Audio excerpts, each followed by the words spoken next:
Okay, call the meeting back to order and Mr. Sikora. Great.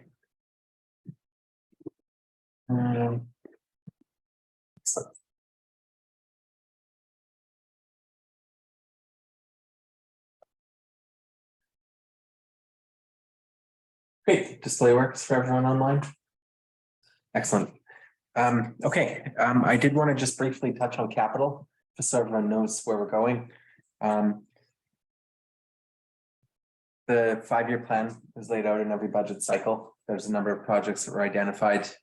And at upcoming sessions, we're going to fine tune that, adjust it, look at where reprioritization, delays, deferrals, additions come in. So we'll go through that in depth at the next session.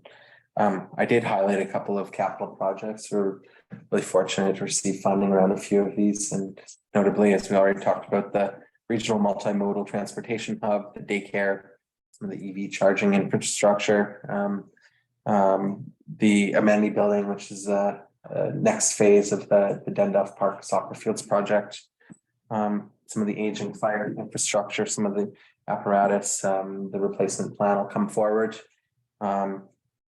The water infrastructure and the priority on source and some of the options there, and some of the sewer infrastructure, just a few highlights. There's a lot of depth to the list, and it's a line item review, but just wanted to highlight a few that stood out. This is the last slide with a lot of meat here that I did want to just ground everyone with to highlight where we've been. But the session coming up at the end of this, we'll really highlight some of where we're going. So reserve contributions last year, just highlight the dedication to capital, water, and sewer. General view is that there's an opportunity to invest more in the future to improve the health score or the sustainability of growth and supporting infrastructure. And I think that there's so many factors that are important, which we'll chat about in a moment. But though we did identify some need and benefit to increasing reserves, as we saw with sewer as an example last year, there's still a lot of room to invest further. And what I do highlight at the bottom too, we obviously saw a bit of a need by suggesting that additional reserves or allocation is set aside, but we'll fine tune that model with some of the excellent investment and recommendations that we just got from or that we're getting from our consultants, along with council's input and direction as well. I touched on this. Oh, sorry. Please. It's going to come up in the discussion with the budgets as we're going forward. At least I'm interested, as is the mayor, in looking at some type of reserve going forward for our CMP. Mm-hmm. Yeah, so good. That's a good one to explore. And I guess my question or input, and we can incorporate it. For sure, I think the feedback I would provide is we've since received some feedback from the last year's session. We've met with the RCMP with one of their budget officers, and there's two factors which I suppose complicate the prioritization, and this is where we can seek feedback. One is we have some already we're funding policing through the current budget. We were not able to receive a specific figure as to what the incremental cost of the service would be. It is tiered over a number of years, so there's a transition plan, and a lot of this was brought forward at UBCM because it's a huge cost to communities that after they hit 5,000 have this obligation. The other challenge too is forecasting how many years of runway mayor and council would feel is appropriate. At this point, our published documents and feedback don't have within the next 5 years a forecast to exceed 5,000. So, extending this priority versus some of the others and balancing those reserve objectives is something that we can incorporate and provide and include in the budget if that's the direction we receive. But I suppose with that position where we are right now, I guess the question would be whether it is still priority and something that we'd like to see. And whether you'd like us to model that out or what type of direction you have, we can do that. At this point, it is again not something that is consistently done amongst all organizations at this level. We can spend some more time looking into municipalities that might have gone through this as well, but it's my view after meeting with the RCMP representative that we need more information, which he didn't have available at this time. And I guess, go ahead, if I might, I guess what I'd like to see is a pro forma on when we hit 5,000. I think we've got 5 members now, or maybe 6. So when we hit 5,000, we'll be looking at 8 to maybe 10 members at 150,000 apiece. And we have to pay 70%. So I'd like to get a feel for that. And then what you're doing here, I want to go backwards from that and say, okay, if we've done it on 7 years, we got to be collecting $700,000 a year to pay the RCP. What do I have to start putting in reserves now so that people don't get hit with one big bill at one time? Yeah, and very candidly, like that's what I'd like to see too. And we were like so unsuccessful in getting that level of detail. Like it was ranges and I mean, we're trying to quantify so we can back that out in our objectives. And it was so unclear as to precisely the demand and what the forecast is that we were getting. And I think that it's my feeling from the discussions we had, and please support me if you felt differently, but my feeling is over the next year, we can get a lot more certainty around what that looks like. And we would still have adequate time to incorporate that into a 5-year view. So if it's acceptable, my recommendation might be that we include and make sure we've got the correct direction to have this conversation next year where we still have that 5-year length. But I'm happy to incorporate one way or another. Well, And I'm happy with that Yeah. explanation. Okay. I just don't want to lose it. Yeah. Because so many times with reserves, like we did with the original fire truck years and years ago, there was no reserves. Mhm. And then all of a sudden you're up against the wall, where do we get $1 million? And I don't want to be in the situation in 7 years when I go to the public and say, gee, we gotta find $700,000 for policing, and it's gonna cost you 30% tax increase. Mhm. I like living here, and I'd be chased out of town pretty quickly, so it's just planning ahead, but if we can get that in the next year, that'd be perfect, because I think we're at a 7-year time frame. Yeah. With a 2-year overlap, so. And I think what we'll see too, and this is probably a pretty good segue, but there will be other pressures for reserves that we'll recommend. And This is what I was waiting to say, is like looking at that, recognizing that fire hall, muni hall and other and results from early results from the asset management are gonna showcase a whole bunch of reserves we should be looking at. I agree with Councilor Scott, that's no surprises. That's why we've been talking about it already for a couple of years. So mapping it out through your work is great. I feel that we've got some big competition for reserves already in this upcoming budget. Okay. Thanks very much. Yeah, thank you. Timeline. I'll maybe glaze over this if it's all right with everyone. I would just highlight that start to see drafts, including the capital and operating budgets coming up, and then some tax implications of that. Then we've got some readings and adoption and all targeted towards May 15th. There's a little bit of redundancy built in case we have more feedback or there's more to incorporate. And my favorite, If I can just make a point on that, you've all been sent meeting invitations for save the date on the off council days. So if there's a determination that we need an extra meeting on an off council day, I'll be sending out a confirmation. So your calendar should have save the meeting on all of them. You got hit with those in early January, so. It's in the calendar. and my favorite part of this slide is we really, or this deck, is we really welcome community feedback and engagement. I would say one of the best ways to provide any of that is members of the community are welcome to email budget@pemberton.ca. We check that regularly. We welcome public to attend these sessions and ask questions. throughout the process and provide their feedback. But please encourage anyone to do that as well. Awesome, thank you.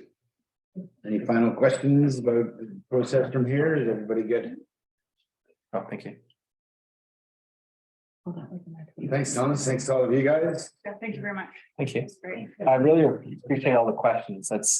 We've got a lot that we now translate into the next presentation of the budget, which doesn't leave us guessing as staff. We've got more clarity on how we achieve some of the goals that everyone set out, and it just means that we're not swinging the budgets around as much. So it's a lot more focused. So thank you. Julian's got a question? I'm just, is it possible to have a copy of that? Yeah, I can send that around. Okay, awesome. Great, thank you. Councillor Helmer had to step out, you have a meeting at 3, so just let everybody know that she's no longer on the meeting. So we're gonna do our guests then. And good. Yeah, I'm just waiting. So that's Mr. Murray and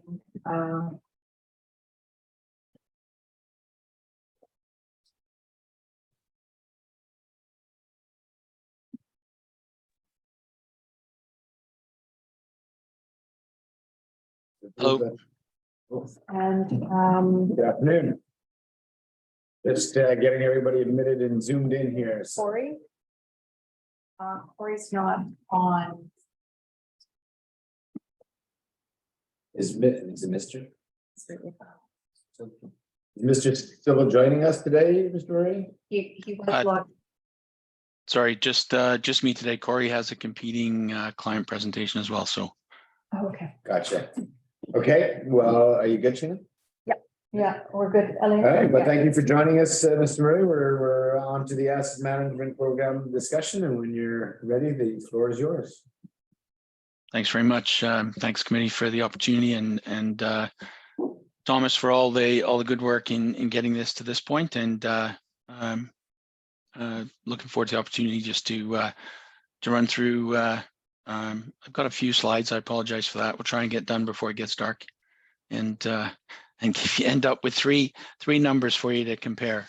So we'll go from a high level down to a little bit of specifics. So I'll just share a screen here. Hopefully this one works.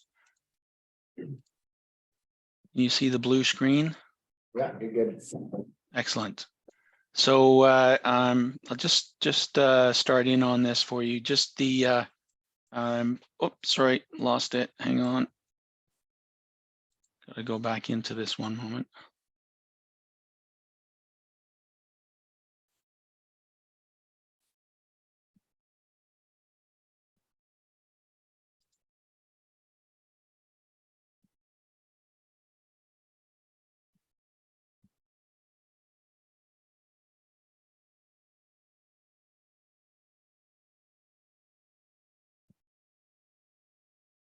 Okay, can you see that again? Nope. Okay, hold on.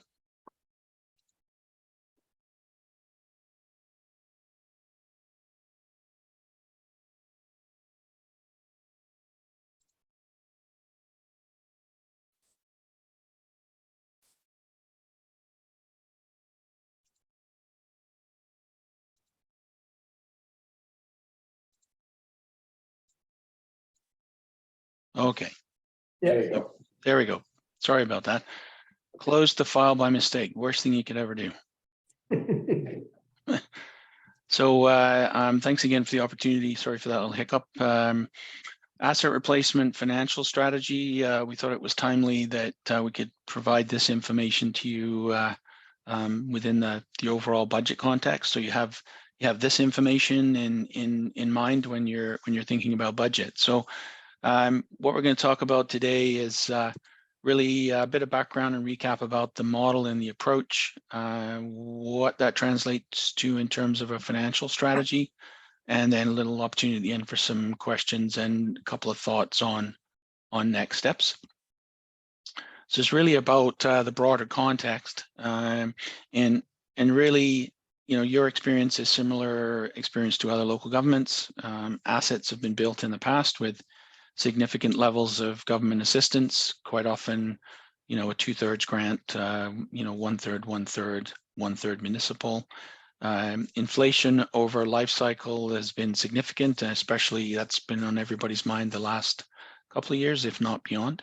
And the gradual phase in of any increased investment to replace assets is the approach taken by many municipalities. So it took quite a few years to get to this point. So it's if we can, we'd like to take a few years to get ourselves out and get to a path to financial sustainability. So it's really from let's keep taxes low, a fairly narrow definition, to let's keep assets healthy while considering affordability. So a little broader definition than what folks have generally thought of in the past. So the model we use follows on the Asset Management BC sort of best practice approach, a bit of a circle we like to use to visualize it. 2 parts to the circle you can see on the upper side, asset replacement plan, and that's where we compile the data. We think about risk and level of service, and we think about how that generates the demand for funding to replace assets.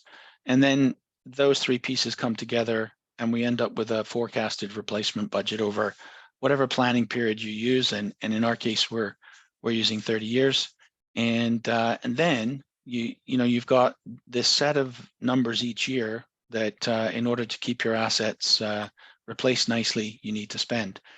We then want to translate that into our financial strategy, which is this lower left-hand side, where we want to think about 3 things, and I'll talk about these in a minute: resiliency, flexibility, and affordability, and balance those or combine them and turn this into a financial strategy. So how, in effect, the bottom line is the bottom line. How do we get to that annual investment number that we need to replace assets in the way that you would like them replaced, i.e. within the risk profile and the level of service that you would like?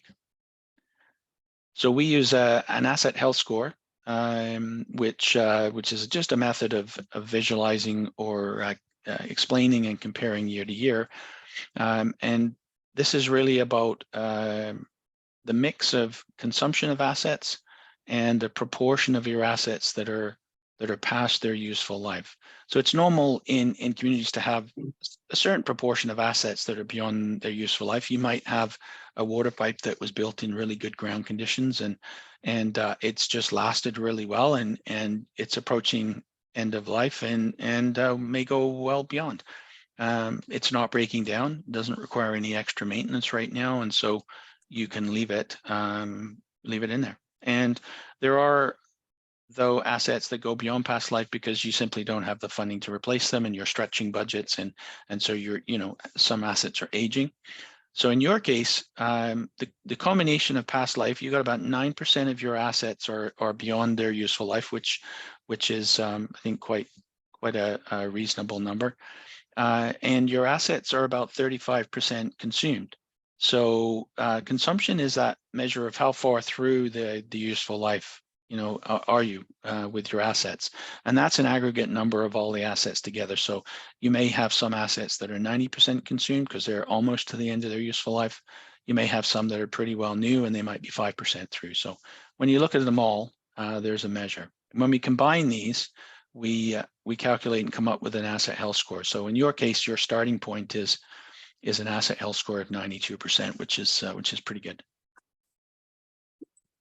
We like to use a bucket analogy to try and describe this. So, the rate of investment is the water that we're putting into the bucket. Your health score is how we describe the status of the bucket. The lighter blue above is your consumption that we just talked about. The kind of the darker at the bottom is the past life asset. And what's coming at the bottom is the rate of deterioration. So in general terms, you want to put enough water in to match the water coming out. If you don't, then the level will gradually drop, meaning the health score will reduce. And if you put a little bit more in, then the rate of deterioration, then the bucket will start to fill up a bit. So question is, where do you want your health score to be? And what we'll look at is 4 or 3 different scenarios, and we'll get to this in a minute. I just wanted to give you a sneak peek at it. three different scenarios where we compare to current. And the important piece with this one is this one here. So your current is 92%, which is 9% of your assets are past their life, about 35% consumed.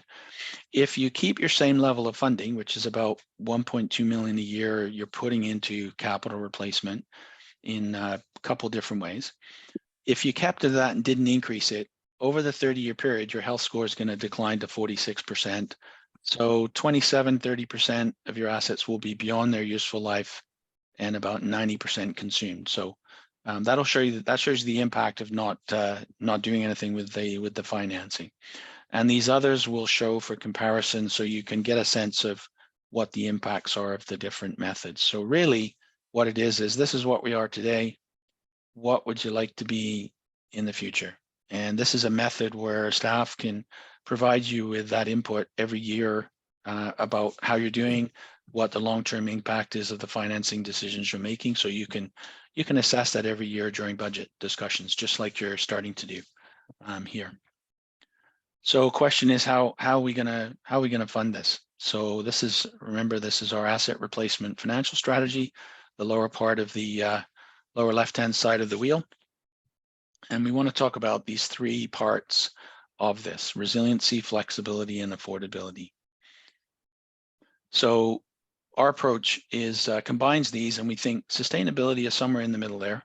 And it's a balance of these, and they don't have to be exactly balanced like this. You may find resiliency is more important to you than affordability.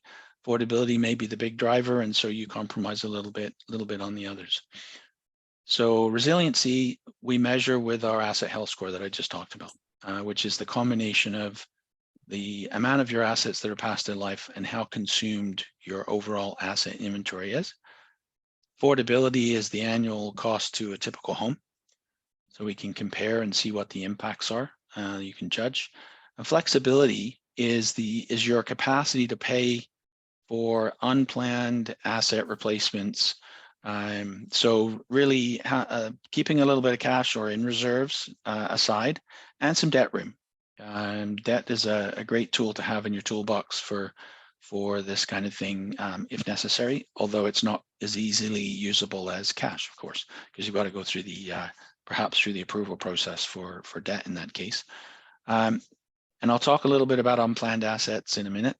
And then also the capacity to pay for your planned asset replacements. So thinking about, we said that the higher part of the wheel we looked at earlier, what investment do we need to make each year over the 30 years in order to replace assets on a regular basis, while also keeping some insurance aside, i.e. cash and debt, to pay for unplanned. So things that break or fail, before they're planned to be replaced. So resiliency, you talk a little bit about that. Resiliency is the community's ability to continue meeting its desired service levels within your risk profile over the long term in a stable manner, and the key is the stable manner. So stable and smooth. The higher the asset health score, you would say the more resilient you are. And part of what goes into that is a little bit of work we did with staff where we wanted to talk about sustainable service delivery. And it's really about, which are your most important assets and which are the ones that have the most impact if they fail. And of course, no surprises, usually water and sewer tend to be high in that they're, you want them to be low risk, so they have a high score. Transportation, in your case, and storm are medium, along with equipment. And buildings, you feel you can take a little more risk with them and a little more with some of your sort of park structures. Then we translate that, take that service, just service and risk discussion, and we try and put it into two, three scenarios for comparison, so you can do a little bit of sensitivity analysis when you're looking at it. And this first scenario is usually try and match where you are today. So keep the same level of asset health scores today. Scenario two, we usually try and take a little more risk, and the risk is related to the, how long do you let your assets go before you replace them, which is really your the combination of your past life and your consumption numbers. So you can see we increase the percentages a little bit here. And then in scenario 3, we take it a little further and we increase them again a little more, just to see what the financial impact is and what the proportions are for your asset inventory. So you can balance risk with cost impact. When we do that, we come up with these 3 scenarios that I talked about before. Scenario 1, keep the risk and level of service similar, which means you want to keep your past life assets pretty low, certainly lower than the 9% or thereabouts, and try and keep your consumption down. In this case, keeping it at a score of 92, 93, which we can do by really keeping the past life number down and letting the consumption go up a little bit. And then taking a little bit more risk. What would that do? Sorry, going back to scenario 1, that requires an investment of about 2.1 million a year compared to 1.2 where you are today. If you want to go a little bit riskier, not a lot, but just a little bit, take a little bit more risk on your past life assets. You don't need to invest quite as much. So 2.1 back to 1.9. And then scenario 3, if we take a little bit more risk again, 10% of your assets are past their life and 70%-ish consumption overall. You can invest or try and get to an investment level of a little bit less there. Still a lot, very significant increase, but a little bit less in comparison. So flexibility, unplanned and planned. And I think I've got these pictures switched. I think this one is the unplanned and this one's the planned. so got myself switched around there. So the unplanned, for example, you have about $112 million of assets at current replacement value. 9%, about 10 million of those, give or take, are beyond their past life. So those are the kind of higher risk ones, we would say, for purposes of the model. So how much insurance do you want to have for those? And we went through a bit of discussion workshop with staff, and we kind of decided that we'd like to have, generally speaking, about $1 million of reserves, or about half of what we need covered, and have about $1 million of debt room available just in case you need it. So about 2 million at any one time is the kind of the minimum amount to have there. And that's about 20% of your past life assets. And so we think of that as insurance. So if one of your past life assets breaks before its time, or breaks when it's past life, then you've got a little bit of room to jump on that pretty quickly if you haven't already planned to replace it in that particular year. So when we take that, what we're really trying to figure out is, how much debt room do we have for regular asset replacement, which is kind of the turquoisey at the bottom here. So we think about your overall debt capacity, which is about 11.7 million. How much of that have we reserved for unplanned replacement we just talked about, which is about $1 million. So we take that off the top. Do we want a small amount just for emergencies generally? And we always like to have something. So we have a fairly modest amount for that, about 600,000. And then how much room do we want to keep for new projects? And in this case, yours is pretty substantial because you have some significant additional or new projects potentially on the horizon. So we wanted to leave the room for that. And so when we do that, it really means that there's a very small amount available for your, for debt financing of asset replacement. And that's perfectly fine. And what it really means is you're very much cash-based for your asset replacement in the future. And it leaves some debt room for new projects in case you need that. I just asked the question, total debt capacity, is that based on current numbers?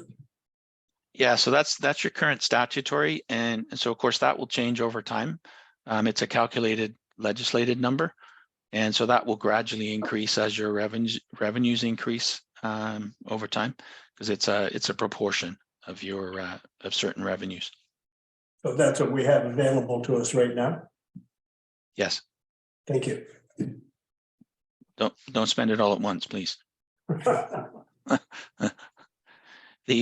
Speaking as a municipal accountant, the affordability is where we talked about the cost of typical home.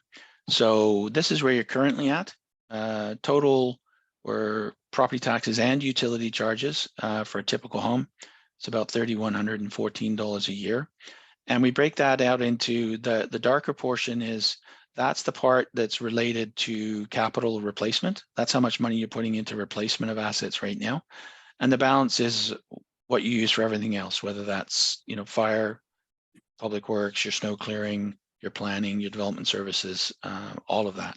And we just call that operations and maintenance. So you can see, you know, about 20% of your, you know, taxes to a typical home go towards replacing assets at the moment. And this is, you know, your tax load is pretty, I would say, pretty modest or on the, you know, lower end, if we want to call it that, of comparative. So not that I want to say you've got a lot of room there, but there's certainly in comparison to others, you might have some room to look at this over time if that's palatable in the future. So if we break that out a little bit, you can see of that $3,114, $1,620 is property taxes. And you can see the proportion of capital in property taxes is a little bit smaller. And you'll see that once we start talking about the impacts, why you know, most of the increases we're talking about will be in the property tax area. Water charge is pretty good. You see the pie is a little bit bigger, and that's why you'll see water is in pretty decent shape generally as far as capital replacement. And then sewer, same thing. It's a fairly, I wouldn't say small, but proportionately less portion of the total sewer charges. Still not too bad, but still needs some adjusting. But that just gives you a sense of the mix in each of your general water and sewer funds. Sorry, I'm just gonna interrupt for 2 seconds. Yes. Mr. Nightingale, that's, so the two on the right are your users and the one on the left. Just in reference to a question earlier that you just helped clarify. Please carry on. Okay. Thank you. So financial strategy, just a couple of reminders as we get into this. Remember, this is just like for like replacement. Your example, if you're going from let's say a 1-bay fire hall to a 4-bay, then the relative amount for a 1-bay is included, and if you need to expand, whether it be for just the community's expanded or regulatory requirements or technology, those parts are over and above. Just as in your case, you know, if you get into a scaled up or slightly larger municipal hall, you know, that's an incremental piece, as is your water treatment when that comes along. Constant dollar, we talk about today's dollars. So inflation needs to be accounted for every couple of years when you refresh the plan. And then the assets are just the ones that we've been talking about. So your roads, your park structures, buildings, drain, water, and sewer, etc. And the principles we try and work to affordability. We always like to try and phase in the cost increases that we talk about over the longest period possible to smooth the impacts to the taxpayer. So the model we use tries to stretch out as much as possible. Resiliency, we want to stay within those targets in each of the scenarios. So if we said we want to be no more than 10% past life assets, the model will make sure it doesn't allow the assets to go beyond that, and it requires a certain amount of investment in order to make sure that happens. And then flexibility, we keep a minimum reserve level, as we were talking about, for that insurance piece. So the model will try and build reserves and keep them there for the life of the 30 years, just at the minimum amount. And also, needs to keep a certain amount of debt capacity. In your case, for asset replacement, it's really modest, so not a big factor at all.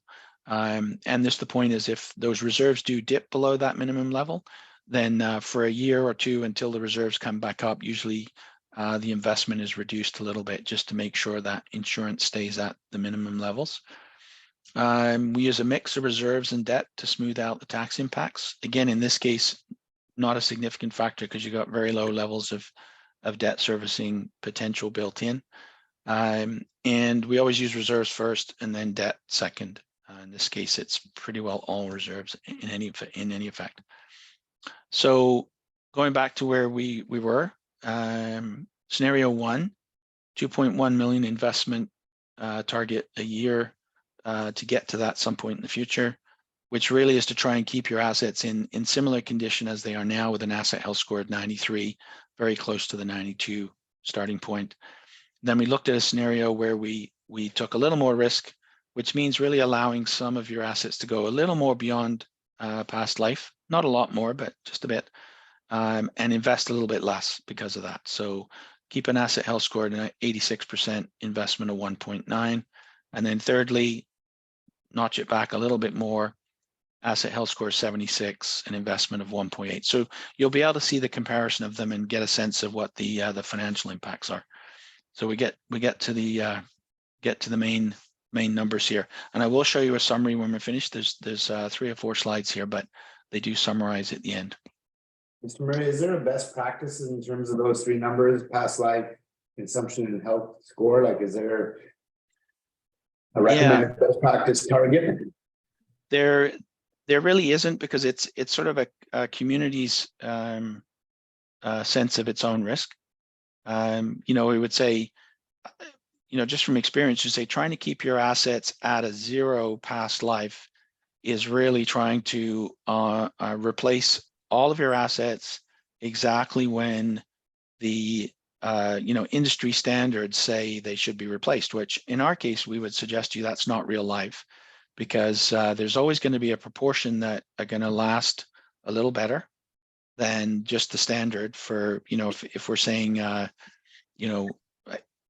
water lines are 60 years or 80 years. And of course, I think your water pipes may be different to others in different areas of the province. So it's very specific to each area as well, and given the types of assets you have. So sorry, long answer, but I don't think there's a real standard answer to that. It's more about balancing your level of service and risk for the community with how much you would like to pay to replace your assets, and finding that sweet spot in there somewhere where you feel like it's not too much risk, and you're willing to fund it and increase funding, because as most municipalities find, because assets have been replaced in the past or built in the past with significant amounts of senior levels of government funding, that's gradually over the last few years become less and less. There's some, very fortunately we're able to get grants for different things, but they tend to not be for replacement of a standard water line or a standard sewer line or replacement of a municipal hall or a fire hall. They're tending to be more for disaster response, emergency program, flood control, those sort of things, climate change related things. So hence, you've gone from building an asset with 1/3 dollars to having to replace it at 100% dollars. So of course the cost is a lot more significant than what it was to the community to build it. Plus you've had inflation. So most municipalities are in the same scenario view where the funding isn't sufficient. And the question is, where would you like to increase it to relative to risk in your community, and how long do we want to try and phase that in, which takes some discipline over time. So scenario 1, so you're currently, if you remember back to the pie chart, the amount of capital that is being contributed by the typical home is $617, and that equates to 1.2 million a year, which is that's a combination of the parts of the water fees, the sewer fees, and the taxes, plus your gas tax funding. So that needs to increase up to 1778. Large number, I know. We can stretch it out to over 15 years while still keeping the past life numbers consistent. So that equates to about $78 per year increase. So that's an extra 78 each year. And what that means is it keeps your assets pretty consistent with what they are now. And we use a very small portion of the debt, very, very modest. If we break that down, it's about $54 for 15 years. So an extra 54 each year, which is an average 2.4% property tax increase each year to gradually phase this in. Good news with water is we don't need to do anything. We can keep it the same because it's in good shape. And sewer is about $24 a year for 15, which is about 2.3 sewer charge increase each year. And that's to keep everything kind of similar to what it is today in terms of condition. If we go back to take a little bit more risk and reduce the asset health score to 86%, you can see we start off at 617 and we go up to 1525, which is a little bit less than a couple $250 less than the previous scenario, which equates to about 1.9 million a year. And then that's $61 a year for 15 years. And if we go to the breakdown, it's about $41 a year extra each year for property taxes. So a 1.9% in that scenario. Water's good, keep water the same. And sewer slightly reduced to $20 or an average 2% sewer charge each year. And I will get to the summary at the end so you can see it all on one page. The scenario 3 starts at 617 and ends at 1385 or 1.8 million a year roughly.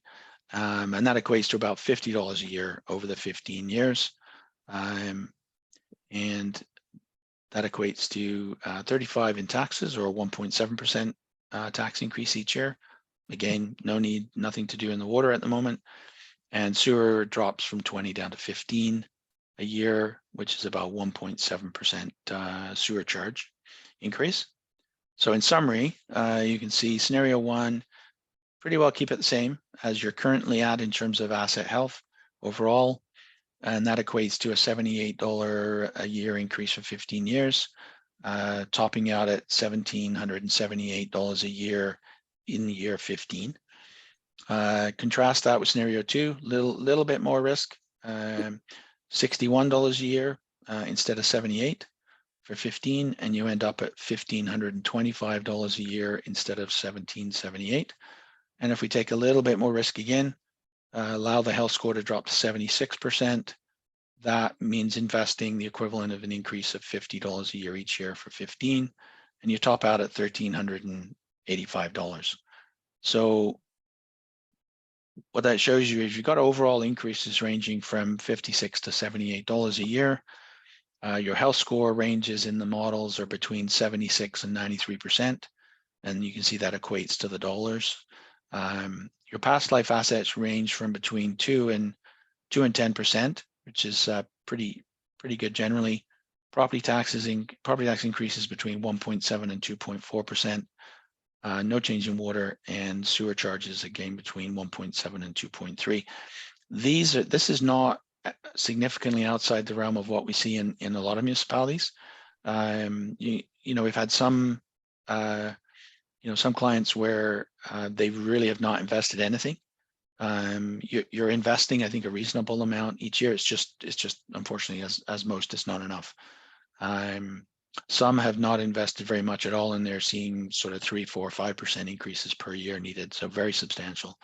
A lot are in the 1 to 1.5 to 2 range over 15 years to increase your funding in a disciplined way to get to that magic level in the future.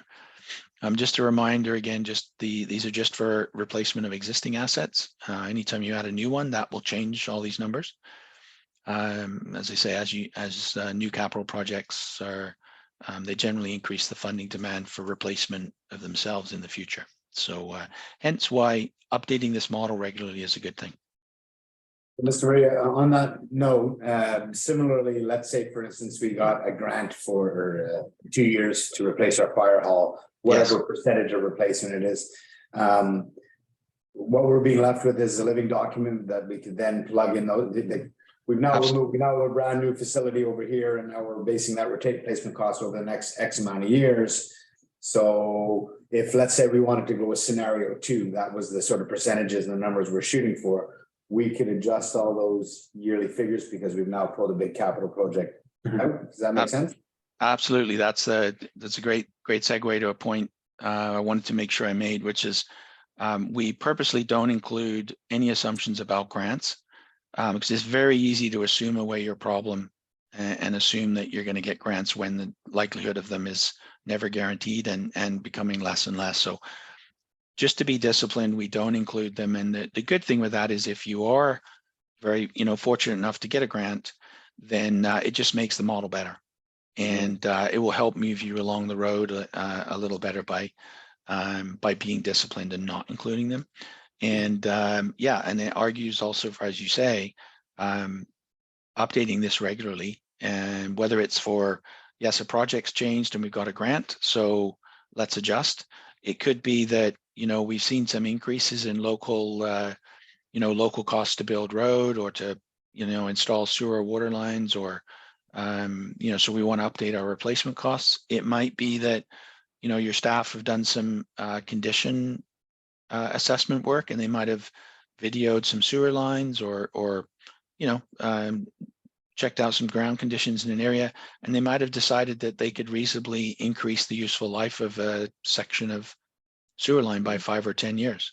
And so you're always wanting to make it a living asset, and then bring an updated, condensed, high-level summary back to council and the community, every year, or maybe at most every 2 years, and keep tuning it up and reporting out on how you're doing and what the path forward looks like. And that'll inform you as you make your budget choices, because the increasing the investment each year is really just a budget choice. And I'm sure your staff would come forward and say, well, in accordance with the financial strategy and what we know and the updated information we have, we'd like to suggest another 1.7% increase this year, or perhaps package it as a 5-year outlook.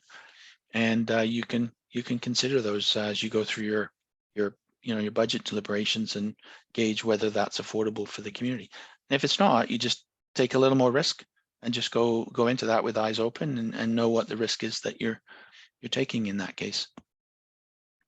And so we would argue that what this approach does is it creates alignment. So it allows you to think about at a high level. This isn't massively detailed, but it doesn't need to be. It's just at a very high level what risk and level of service is compared to your finances. And that's what we're really trying to say, is balance your risk and your level of service against affordability. Living strategy, we just talked about that. So that was a great segue into that piece. It's a guide, it's not a bylaw. And it's intended to provide this guide for your decision making, whether it's at strat planning or it's in annual budget, 5-year planning. And moving it forward, you can always look at developing policy to document your chosen approach. Some communities have been very specific in writing it down and approving a policy approach, i.e. we want an asset health score of 90%.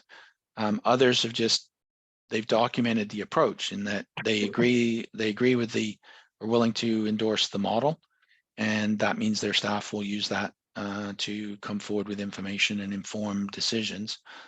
Integrate it into your existing processes. So make it normal business as part of your 5-year financial and your annual report. Tell the community about how you're doing. This is what we find is that the education and awareness is a really important thing with this, especially if you're going to try and increase funding over time. One way to do that is to have a separate asset replacement cost. So identify it well in your budget documents and implement a separate tax rate for it, because then you can relate specifically. So taxpayers will know that it's $339 or whatever the number currently is for taxes, and your plan is to increase that by X amount each year in order to replace your assets in this way. And we find that once that connection is clearer, it's an easier discussion to have with the community, and I think they tend to understand a little more what the issues are and why those dollars are needed for replacement. And the last piece is just figure out a reporting and measurement framework. So which is really about finding ways to communicate in a condensed way visually through the budget, and doing a little asset health update or asset management update in your annual report. Include a page in there along with all the other great information that goes in regularly to your annual reports to the community. And sometimes even if you've got a little bit of room in the newsletter with the, that goes out with the taxes, with the pie charts, there's a little bit of room in there just to put in a couple of sentences or a visual about your asset health and what your targets are. Really good thing to suggest. And then just make sure you keep refining data and updating every year or two. So again, it does become normal business. And that's it. Apologies for the long talking head here. I'm happy to answer questions and clarify anything for you. Great presentation, Mr. Murray. Thank you. Questions from the committee? That's just how clear it was. I had it as one of my last notes too, in terms of what you were just talking about in terms of informing the residents, and I'd written down in our pie graph where we talk about, you know, police tax, SLRD, and the other graphs that show where our money goes.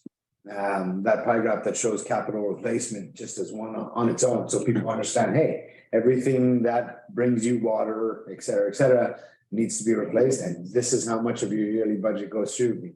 Really key, make sure we show. Go ahead. Two questions. So just in terms of the dollar per dollar or constant dollar analysis. So, there was a range of, depending on the scenario, it could be a $56 increase per year for 15 years.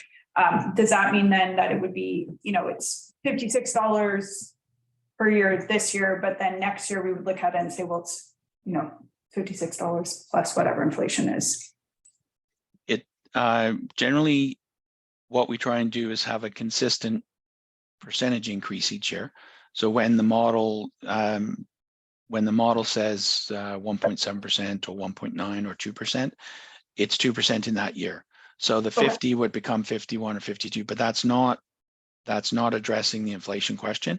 It's just the way we build the model in, because we like to try, clearly you want to try and start at the smallest number possible and build in the momentum and get to something achievable, as opposed to starting high and having it consistent. So if we said we want to have the same dollar amount every year, we'd probably start at 70 and keep it 70 all the way, as opposed to if we have a consistent percentage, we start a little bit lower and it just stays proportionate, although, as your taxes go up over time. And then I had a second question. Is you've mentioned comparables, that we're actually potentially a bit lower than some communities. So I was just wondering, when you say that, are you talking about the actually, never mind, my notes are not. It's okay, but there's not a ton of analysis in that, just more general comparison to other municipalities. I think in terms of the affordability piece and the total amount of taxes that a typical home pays, I think you're just on the more modest end, and there's nothing more scientific about it than that. Do a little more analysis. A lot of that information is readily available, but I think it was just a general comment that I think you might, much as nobody wants to increase their property taxes, you might have a bit of room, because I think you might be starting from a little better place than others who are already high. I think last year Pemberton was one of the, I think we're 6th lowest property tax rate in British Columbia. Yes. Some very, very low rates compared to everyone else. So again, going back to what you mentioned about, let's take further the 2% tax increase each year for the next 15 years. So over that period of time, we're at 2% this year, 4% next year, 6%, and that's the way it's going to go through the 15-year cycle. Is that correct? Yeah, it's an increase every year. So it's not $70 next year, and that 70 just stays. It's 70, 140, 210. So you're adding $70 each year, and that's the discipline, because you can see the investment difference to replace assets in the the way the community probably wants them replaced. You just don't have the revenue for that, as most municipalities have found over time, because honestly it's very easy to not focus on replacement of assets that are 30 years out in the future. So it's only over the last, really 10 years or so where a lot of municipalities have become really very focused on trying to deal with this issue and raise it and start to increase that funding. And as you say, I don't think we've seen a municipality that doesn't need to increase its funding. And that doesn't include the cost of living increase at all, does it? No. Okay, Nope. so that would be, if we're looking at tax increase this year at 6.6. And then a 2% across the board, now we got to 8.6 kind of thing, is that true? One of the yeah, very likely, yes. And that's the pressure that you know, there's only a certain amount the taxpayer can afford, and that's the decisions you need to make during budget. So but yeah, and that's one of the reasons why we like to suggest that you have a separate tax rate. Just like, if you're considering your policing, having a separate rate for policing, mind you, it's all the same pocket, but it does attach the increase specifically to that particular thing. And it's not mixed in all with one number for operating and capital and police and everything else. So when you've got a bump, or you're going to try and phase in your policing, let's say, you can explain that, put it in your information that goes out, educate community about the issue, and then they can see it specifically on the tax notice. It's not sort of mixed in everywhere. And we really like that with the asset piece as well, because then it's a very simple thing for the homeowner to connect the dots between what they see on their tax notice and what you're saying in the budget documents. Right, thank you. In addition to that, I think, the math isn't quite as simple as you put it, because there's market or non-market change in there as well. That's going to change how much we have to look at it, but Understand. just to be. Can I ask one last question? You talked about grants. Are there grants actually available for the municipal building? Having been in the business for a while as well, I don't think I've ever seen one for a municipal building. It's probably the last thing that communities want to spend money on. Yeah. And it's just the way it is. And there are other things that are seen as a lot more important, i.e., policing, fire, water, sewer. Municipal hall seems to be just the nature of it seems to be low on the list for folks. So, and I think it's the same with grant programs. I haven't seen anything there. Folks have tried to do some sort of combination where they try and get a grant for, maybe it's fire or police, and they do a combo building, but you still have a significant cost for municipal. So short answer is I don't think that one's arriving anytime soon. It's just I haven't seen any other, and that's why when you brought it up, I thought I just confirmed that really municipal buildings aren't high on the grant list.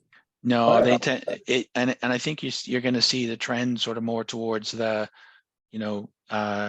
flood proofing and disaster resiliency and emergency program and climate related investments and those sort of things. So it seems to be the way the grant programs are starting to shift a bit, because that's what's on the mind of the province and the federal governments. So I suspect, again, municipal hall is likely not in there. Thank you. Okay, I'm not seeing any more questions.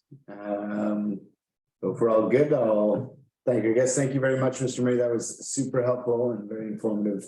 We appreciate your time. We'll be in touch. Thank you. Thank you. Thanks for the opportunity. Bye for now. Thank you. I'm not gonna lie, I was praised for worse numbers than that. I was more anxious than what we got. I think we got work to do and we got savings, but the water, as he said, we did a review a number of years ago, and that's why we're in good shape there. We've been kind of throwing darts at some of the other stuff like tour roads, but we've added a few $100,000, which has obviously kept us in a reasonable position, a reasonable health level. And we'll have that conversation at the budget process where we want to be in terms of those scenarios as we move along. But honestly, I was braced for worse. But I just, go ahead. Do you do that every year? this is the first time we're getting an asset management plan to this level. Super helpful. It costs money, and it was one of those things that we went and got grant funding to do the asset management. So unfortunately, we've been talking about this for a number of years to get this. Yeah, we've been wanting to run a robust asset management. Well, that's why I said we've been throwing darts in, but okay, roads are kind of tough, but we better put X amount away. And same thing with so we've managed to keep ourselves at a reasonable level, but and that's why I asked the living question. The fact that we have this now, if we can keep it updated, if that's a reasonable workload, then it'll be yearly, it'll be something Am I right? Yeah, absolutely. And the other benefit is we account for growth as we're adding assets.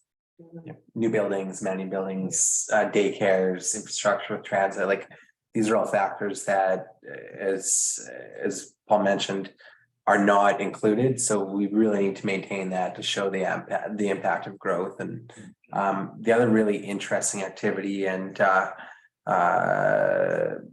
learnings that we had when evaluating some of our infrastructure was just the stage at which some of those assets are coming to end of life. So because of the rapid development in Pemberton over the last few years, think Sunstone and so forth, it distorts or skews the age of the infrastructure. So a lot of sewer water infrastructure built in and around 1982.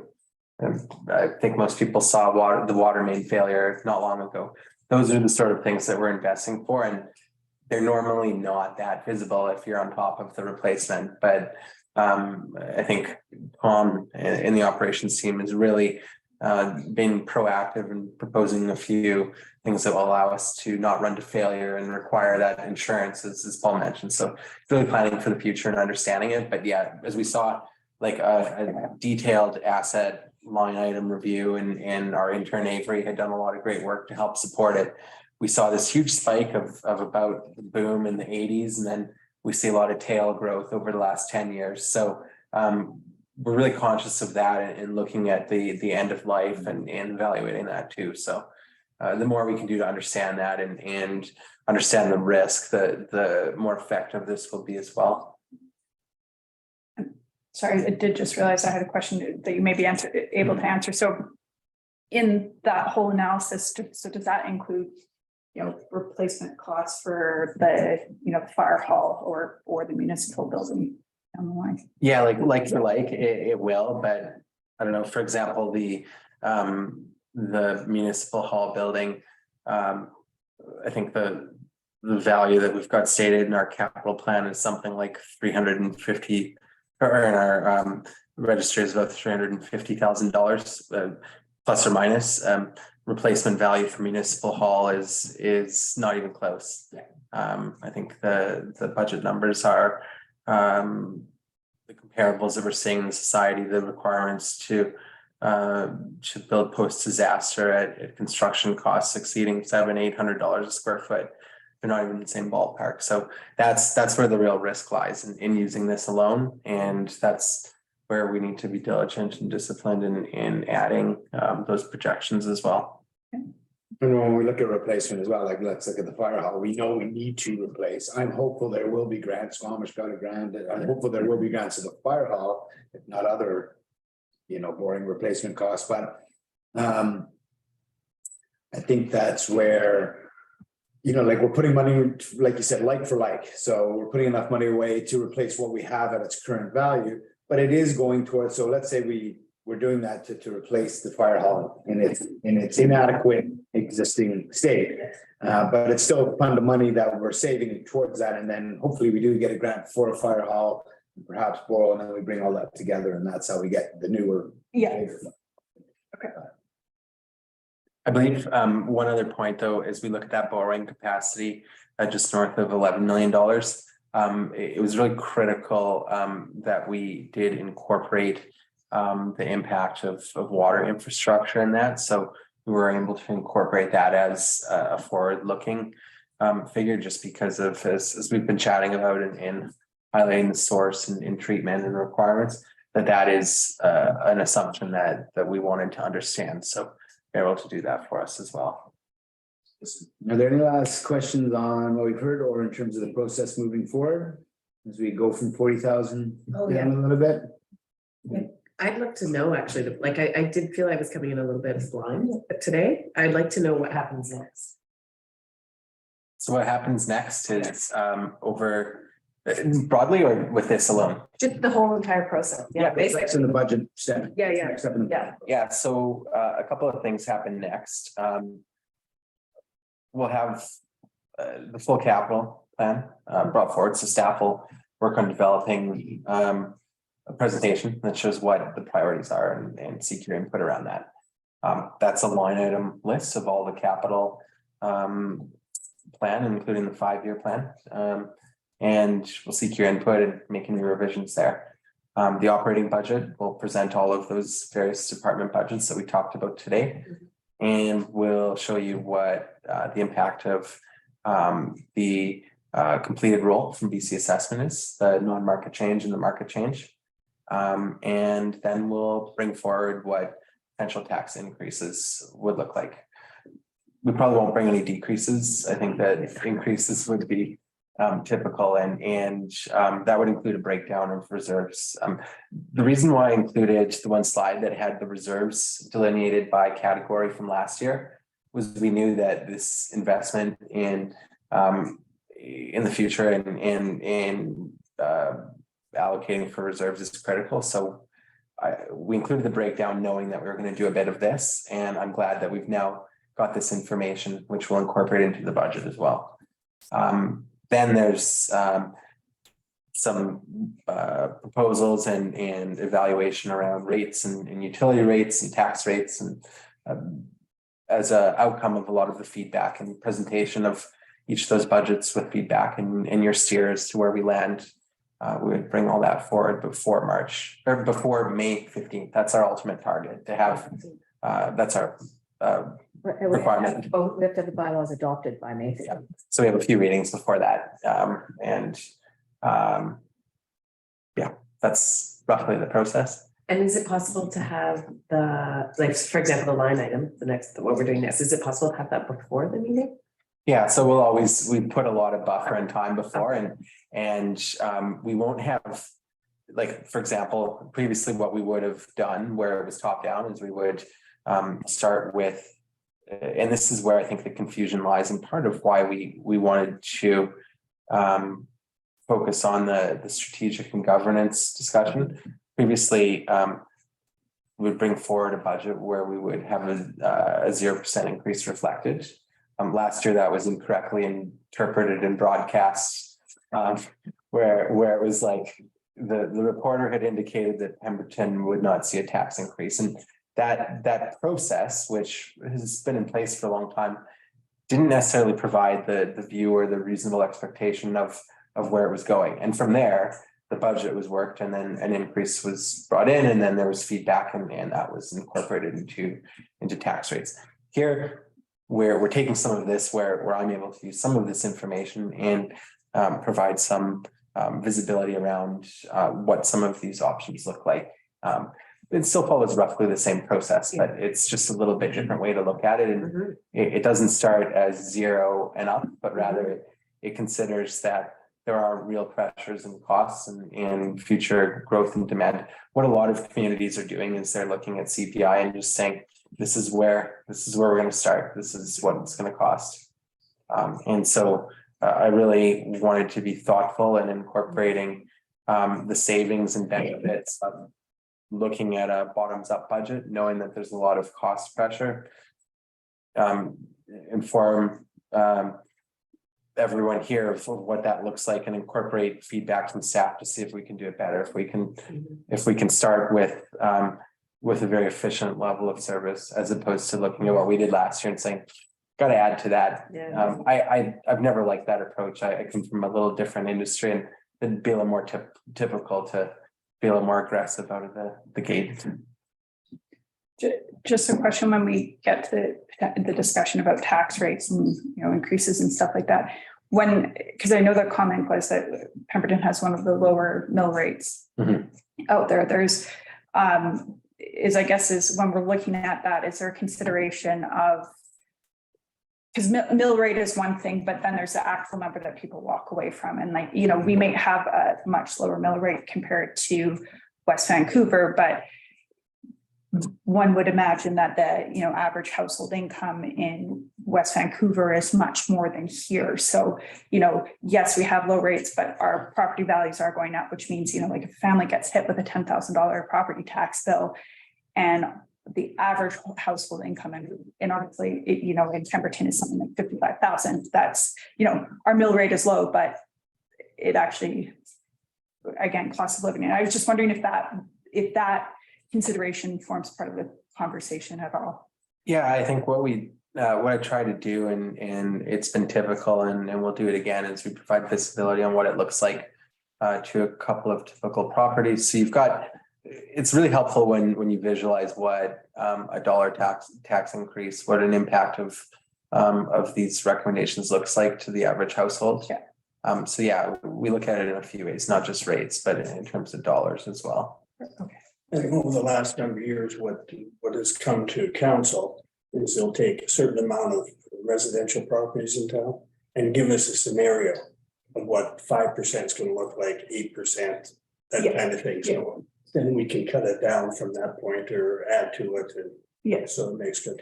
One thing I'd like to ask is, these two presentations today, neither one of them did we have any material beforehand.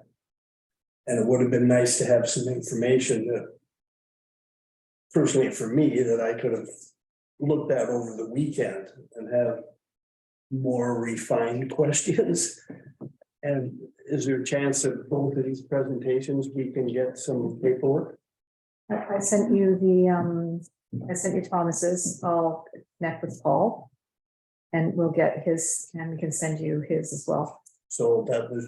We only got them yesterday, so they Okay. weren't, so they've been worked on as we were going forward.